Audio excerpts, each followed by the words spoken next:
What's on your shirt there? I see. Is that yarn? It's cat wars. Oh my God, that's amazing. It's pretty ridiculous. I love it though. Yeah. Well, that's why you love it, right? Because it's Yep. ridiculous. Yep. Actually, speaking of shirts, like I love Uh, the shirts you design for oh, swipe.com or thank you. swipe.co. It's Yeah, so I'm cool. wearing the original right now. Yeah. But Copywriter, I not can't. copyright. Yes, but I can't beat your combination of Hustler and Cat Wars. That's just the combination of those two. The Awesome. hustling cat in Star Wars. Yes. It's geek-tastic. Right. All right. So today I have the pleasure of speaking with Mike Schauer. I hope I'm pronouncing that right. He's the You are. founder of one of the coolest resources on the planet for copywriters and marketers. It's called swipe.co or Swipeworthy. Thank you for joining me today. Yes, thank you. It's a pleasure to be speaking with you past the Facebook realm. Awesome.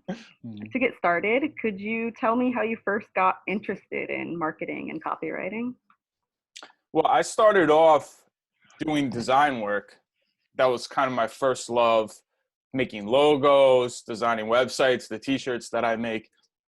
And that led eventually to I'd say copywriting and marketing around the same time, when I realized that what I was doing when I was designing websites is I would actually be writing the copy too. And then Oh, really? one of my clients, I didn't know it was called They were copy. getting a deal. They were getting a deal. And one of my clients, who thankfully she was nice enough where she became a friend, she said, I don't want you to charge me more, but I got to tell you, this isn't just web design, what you're doing. And it's because I was looking at the building of the site and the entire project, not as a singular thing, but as a whole. And because I was always interested in business and sales, I just thought to myself, how am I going to make this where it's most effective? And of course, copywriting is crucial. And conversion. I would say I got into the idea of conversion optimization before I got into copywriting. But copywriting is such a big part of it. And I've always loved writing. Really? And I love this idea that there is a way for anybody, if they know how to sell something, to take something that they love, that they enjoy, and realize that it's possible, that there's a way, it's building that belief that it's actually possible to write a sales letter, to create a webinar, to put up a page, and people will pay you and they'll opt in.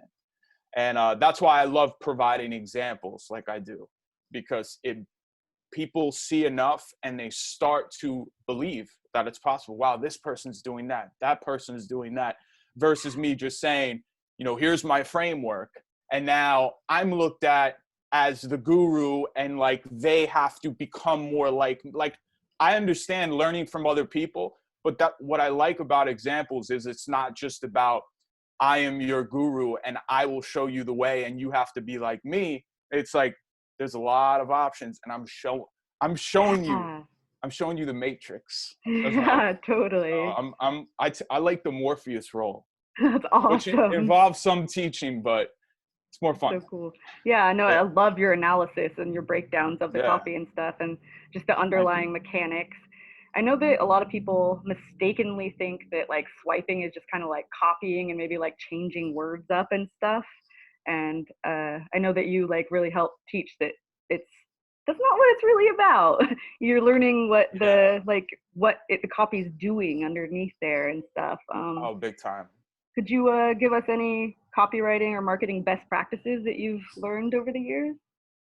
Yeah, well, I'll follow up on that because it really is true. And whenever I've given presentations at events, because I've done a few in the past, it was often about that. Since I figure I got to focus on and kind of make a mission out of this idea that most people, before I started the site especially, they were looking at it in a very singular fashion, like you said, where swiping is you get a sales letter, you get a piece of copy, and then you turn it into a template, and that's it. So whenever I would go about or think about what is my main message that I'm going to deliver quite most often, it's going to be this idea in terms of how I show examples, how I provide a lot of proof, that in all these different examples, yeah, there's a framework there, but it's more about the emotion, and it's more about what's going on behind the scenes, the psychology of it. It's not about the words as much. Like, there's power words, there's power phrases, but why are they called power anything? It's because they elicit a response in the person. It's because you hear it, and it's like, like the whole idea of spelling.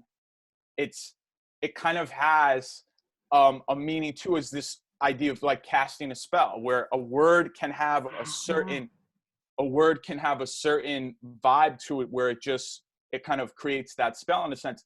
But again, we're looking at what the word does, not just the words themselves. And so it's this idea of looking behind all of this stuff and why it works, and just asking why, because eventually, going back to what I said before, you start to see kind of the matrix of how it works, because now you see the patterns, and like pattern recognition is really big for me, and you see the patterns over and over again. So my unique way of going about this, in terms of, I think, what I can share in the most unique manner, is to realize this, that when you are dealing with anything related to swipe files or related to templates or anything, it should never just be about the words. It should always be about the emotions, because great copy it creates and elicits emotion, like big time. So I think the simplest way of just even describing to someone who's first starting out, that doesn't know anything about copywriting, like for instance, my girlfriend, who I've been with for a long time, she doesn't know, pretty much, even with me around, she doesn't really know anything, right? But she writes emails in her business where she wants to get a certain response from people. And so what does she do? She comes to me versus awesome. Writing. Comes to me. And, simple, I always tell her, I'm like, read your response and now look at mine. What sounds more like light and loose and playful, and like it's not a big deal, like you're asking something in a way where it's almost like you're talking in that tone of, yeah, you know what I mean, like right, you know what I'm saying, versus hers, yes, I see that you have put forth, and I'm like, this doesn't people sound don't talk like this. Yeah, nobody talks like this. So I think that's like the number one initial thing, is to practice this idea of sounding more like you would in person. And if you're a really boring person, then maybe, you gotta spice that up a little bit and work on that as well. But yeah, it's personal communication, and not just seeing it as, because it's in writing, it's different. You're trying to create. And I think with texting and with messaging, everybody is starting to get this a little bit more, especially when they see that they might send something and the other person goes, well, I took it differently, I saw it this way. Yeah. Again, it goes back to, what is the response that is being created here? So it's like playing around with that and thinking about the response that's created, not just about the words used, and sounding like yourself. And I think that would be like the simplest foundational element of copywriting, is just like, it's under the radar. It sounds conversational. It's not so complicated, which I understand it requires practice. Definitely. So, I mean, there's so many different tips we get into, but I'm just riffing. That's awesome. I love it. Thinking about like trying not to be boring and stuff. I always thought like, I haven't done this yet, but I want to start like trying to like learn to do like improv or stand-up comedy or something. So I can like get some more humor, and like I think it would be really good for marketing and copywriting too, to like, have those skills. Definitely. Oh yeah, 100%. I have a friend who, he's an amazing speaker. I mean, just naturally, he just talks his copy. He just records it. Nice. Most people can't do that. Yeah. But still, at the same time, it actually could be a practice where you just see, how does it look on paper when I just talk normal? How does that look? Yeah. And you get rid of all the in between statements and everything. And yeah, I think that's so important. Very cool. So now that Swiped.co is growing into kind of a behemoth library of marketing gold, do you do it all yourself, or do you have any employees or assistants, or is it just all you working on that? It's mostly me. Yeah, because going back to my origins, I learned how to build websites. I learned not only the design, but the programming. Oh, wow. So I took that, I still developed that in the background. And I'm so happy that I did, because I use that to create the experience. Like, that's what makes it a little bit different, is it's not just about, because swipe files have been around for a long time, this idea of inspiration, keeping stuff on your computer. But one thing about user experience and usability is the amount that you have on your laptop hidden in some folder doesn't matter. Like, that's just you bragging, like, look at how big my swipe file is. And meanwhile, it doesn't matter. It's how much you're using it. So I really took that into account. And I mean, really, that could be applied to anything where you think that just because you have something that's useful, and really it's not about the thing itself. It's about how useful are you making it. Yeah, that makes sense. And the user experience with your site is so nice. I love that it's not like you can turn on and off your annotations and stuff. That makes it like so handy. So I can just like go read through it and then like, oh, what does Mike have to say about like what they're doing here? Like after I had already read through it. It's really nice. Oh, I love cool. that. I'm glad you use that. Yeah. And that's from continuous iteration. And that is a concept that I apply to everything. Is you're always iterating. It's never a final product. It's always a little bit, and I go based on when I'm using something, when I'm using a tool I created or whatever. If I get a little hint of, I don't like the experience of that. It's not like, oh, I don't like the color necessarily. It's just where it's almost like intuitively using it. And then you get a feel for, and this is what copy too, is when you really tap into it and you kind of intuitively start to get that feel, again, mostly emotionally, where you're getting kind of a hit. And I take it, I write it down. I'm like, I'm not going to let this go. I'm going to look at this, because some people could be scared to look into things, or they just want to brush them off because they don't. But that's one thing that I think has definitely been a big aspect in terms of my success with building things that are really good, that people like to use, is because I don't just settle and say, this is the final product and it's done with. That's awesome. Always improving. Yeah, totally. You said something like getting that hit of emotion made me think of how like sometimes I swear really good marketers and copywriters like Frank Kern are like little drug dealers. Like, here's a little dopamine hit, and it's just like, oh man, I just love this guy so much. I love his stuff so much. Like, really good copywriters seem to be just like, yep, pushing all those emotional buttons for you. It's like, oh man, wow. And Frank is such a great example of what I was talking about before, this idea of the tone, and especially, when he speaks too. Yeah. I never talked to him in person. I'd imagine that he's pretty consistent with how he is, but you can just tell that he knows, like when he's talking. So anyway, you know what? I got something to offer you. I don't know. It's probably not that good.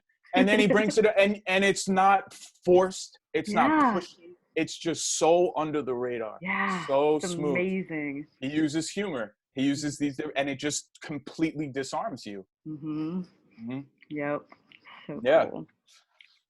Oh man, already getting time for me to go in a second. Oh. We keep going if you want. I mean, we had some technical difficulties. We did. I mean, it's up to, if you have to go. I mean, I will in a little bit here, but I would love to chat with you a little longer. Yeah, let's keep going. Speaking of T-shirts a little bit more, have you ever seen anybody wearing any of your T-shirts in the wild, like, or in an event or something? Oh, yes. Yeah, really? It's so funny because I'm trying to think if I saw someone actually out with, I think I might have like randomly, like in New York or something. But at events, definitely. In fact, the first time it happened, I was giving a talk at an event, and I come out, and two guys in the front row have two of the shirts on, and I just went to them. I was like, that is awesome. Oh, how cool. It was like the first thing I did. I'm like, guys, you got the front row seats, and they wore my shirts. That's so cool. It's kind of that moment of like, wow, feel like the tiniest, slightest bit of what a celebrity feels right? like. Right? Yep. You made it. It's so great. Yeah, oh right. my gosh. Let's see. Oh, what are some of your favorite books that you've read recently? It doesn't have to be on copywriting or anything, just anything you've read recently that you thought was really good. It's funny because I haven't been reading that much lately. I'm not much of a reader, but know why that is? It's because I study what other people are doing so much that and this is actually how I kind of learned most of what I've done is by looking at what other people have done and reverse engineer it. So and cool. Say, why, especially if I resonate with something, why do I like this so much? Like, why am I resonating with this so much? And then look at all the components, look at all the elements. So I do that so much that I honestly, I don't read that much. And when I do read books, it's usually, especially if it's nonfiction, like, oh, yep, that's what I want. And I like never finish it. I just get little pieces out of it. You got your nugget. I'm good. Yeah. So I'm trying to think of the last book I read or the last book I bought.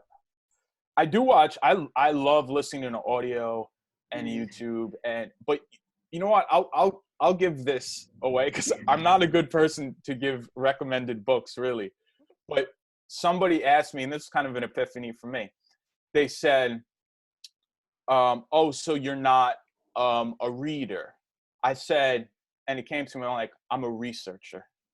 Yeah. And that's going back to this idea of getting something from a book and then putting it down and then picking it up again. And so I'm an extremely curious person, but it doesn't mean that I have to get a book and finish it. It just means I'll Google, I'll YouTube, I'll look at podcasts, I'll read articles, but in terms of copywriting, I mean, there's not that many classics. You go on Amazon, and if you look at the vintage stuff, like not just because people come out with so many books these days. Yeah. But in terms of like the vintage stuff, which is always a good start, you could do a search on Amazon and you'll probably come across, maybe like a dozen or so of them. Definitely. Yeah. That makes sense. Mm-hmm. So do you like to watch a lot of movies or anything like that like stories that you pick out, like stuff for the behind the matrix, seeing that stuff, like how that works? Or yeah, I could, I'm very like, or you just mostly like actually just interacting with humans in the world like a normal human person. Right. I am like totally off the cuff, like what I'm inspired to do. I think that's one thing that more and more over time, I've really loosened up and I was never a person who's like, this is my schedule, 1:45, I'm going to be doing, you know what I'm saying? Mm-hmm. But more than ever, I really go with, I say like, follow my energy. So what is going to energize me most? And that is not just energize, like take an energy drink, but the idea of what thing that I'm going to do is going to do that. And it's kind of just following your excitement. And then it keeps you really, because, most people, when they see somebody that's done something and they say, wow, that was a lot of work. How did you do that? It's like, because I didn't get burnt out. It's really simple. I wasn't drinking 10 cups of coffee a day. I wasn't having energy drinks. It's when you want to do something, you don't have to think about it. That's why it's like funny with procrastination. People are like, why am I procrastinating? Well, it's probably because you don't want to do it. You don't want to do what you like. You should probably look at why you're doing what you're doing, or put a different lens on it and do it differently, you know? So I am very, it's like a different kind of discipline where I'm disciplined and very, I guess you could say stubborn in a sense with what I do, but not in the way and the scheduling of how I do it. Okay, that's awesome. Yeah. Nice.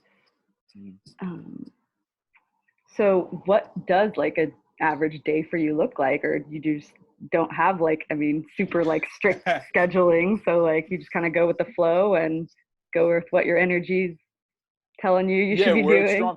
I mean, so I am most stable, I would say, and maybe happiest when I have something that I just really want to work on. Like I'm building a swiping extension, which is almost done for the membership. Yeah. That's exciting. And when I have the end goal in mind and I want it so badly, I wake up and I want to work on it. Like, no, now it's not always like that. So I see it like a surfer catching a wave, where the wave, right? It's coming and you're like, oh, this is a good wave. And you just ride it out as much as you can. And I remember the feeling that I had when I first created the site, when I first started building it. And I swear I don't think I had that ever before, where it was like every single hour I wanted to spend on it, because I saw the end goal in mind. I knew what I wanted to do. And I just spent and you realize you need less sleep in that state too, because going back to this idea, your energy is so high, like you really want to do this thing. You don't even think about sleeping and eating as much.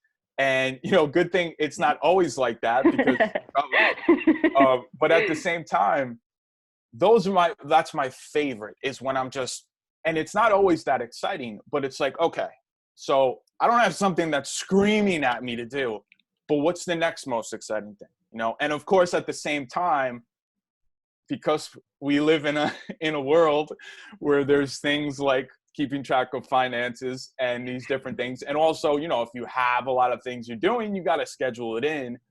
But if I'm just having a free day, it's very much of, keeping on top of certain things, but absolutely not, I'm going to finish my day on 5 on the dot. And like, no, if you want to do something, you don't think about it. You don't think about the time. It's like, if I have something to do at 5, if I have something that I need to do at 6, I'll schedule this stuff in. But otherwise, I don't know. This is like, everybody's different. Some people are more, or need to be more disciplined, but for sure. Makes sense. Yeah. It could be uncomfortable. Not, just how, like, I know some of my friends, hearing me talk about this, they just start to look uncomfortable. Like, really? What time do you wake up? What time, And that's another thing. I'm like a night person. So, me too. Oh yes. Look at how excited you got, because not that many people you hear, all the products, all the books, you're going to wake up at 5:30. Know what they never talk? That's bedtime, man. That's yeah. Know what they never talk about, which I laugh at. They never talk about the time they go to sleep. Yep. Because it's ridiculously early. And and I have hung out with guys like this that are super disciplined in that way. Let's say there's an event or there's something going on where it's like, hey, let's go out. Oh man, they're tired at 9 o'clock. Yep. And it's like, how are you going to have fun? What are you going to, Right. You're just going to go to sleep? So that's cool to hear. Yeah, It's exciting. I always get so excited when I meet another night owl, because we're like rare birds in the world. Yes. Yeah, and I read something recently about the night, which makes so much sense. And it was about how darkness, right? It makes you put your focus more on what's in front of you, because just this idea, lights turn down, you don't see anything outside, you're more focused on what you're doing. Wow. So Yeah. I heard that. And, you know, when I'm up at night, I like to turn the lights down. I'll light up a candle, like set the vibe, you know what I mean? Nice. But I resonated with that a lot, Yeah. because especially when people wake up in the morning, like there's even though you may not get too much activity or hear from that many people, other people are still like you still get that feeling like people are up. Mm-hmm. Late at night, I don't feel that at all. Yeah, it's like the Because world can disappear a little bit. exactly. There's more of that disappearance than in the morning, Yeah, for which sure. technically we are morning people because we stay up into the morning. True. So. That's a good point. Awesome. Oh, man. So are you working on any other projects, or has swiped.co have all your attention right now? I know that when we were talking before I started recording that you are working on you just said you were working on the extension, and that you might be like building out more on your membership side of your site. Do you have anything else going on, or is that like your full plate? Yeah, that's a big project, because what I'm doing is I'm completely rebuilding from scratch the site basically. Oh, And the wow. reason why is because I don't know if you're that familiar with different platforms, but I have it built on WordPress right now. Okay. And WordPress is awesome, but once you try to get super custom, all of a sudden all these limitations come up. And so at some point, say in the past year or two, I'm like, I'm not building within these confines anymore. Like I started because I love to think really big. And I said, I want to treat this like I have all the money I can to invest in this. Like there's no limitations. Like I have a team of 50 people. And then you just put that on paper or whatever, or you start building that in your mind, and you just get as close as you can. And then what happens is you're often extremely surprised at how close you are. Like I'm telling you, when I said that I don't have many like people that really work with me yet anyway, I'm going to have, you know, more in the future. But I'm not against that. But what often happens is it's almost like a miracle where I will set out on a project and say, all right, I'm going to hire this person. I'll do this. And then it just comes about in a way where it's kind of like, it's easier than I thought. And so it just, especially with creating stuff, I'll be like, yeah, I'm going to hire a programmer for this. And then I find an article and I just realized I could do something myself real quick. And so cool. It just, yeah. So, I'm definitely engrossed in that more than anything else. And whenever you focus on something, and this has been my experience, when I'm like hyper focused on something, it comes faster. Like you're immersed in it. And that's when you're thinking about everything, when you're like just completely immersed in it. But yeah, beyond that, eventually I want to have more of my own personal brand and do other things outside of the copywriting world, just because I have more to say than just, you know, when it comes to copywriting. And I like variety. So I think the world's going to really like that. Oh, thank you so much. It'll be cool. Yeah. All right. I'm a hustler like you. Awesome. All Heck right? yeah. Yes. And a hustler is an identity. It's for in sure. everything you do. Right? Yeah. Yeah. Thank you so much. You're welcome. For taking the time to talk with me. It was really enjoyable.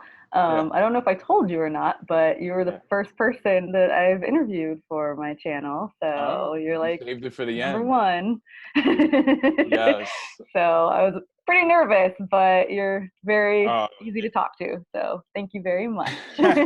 All you got to do is get me started. And then I'm like, probably went off on 100 tangents, but yes. No, it was really good, and honored to be your first guest, and may you have many more.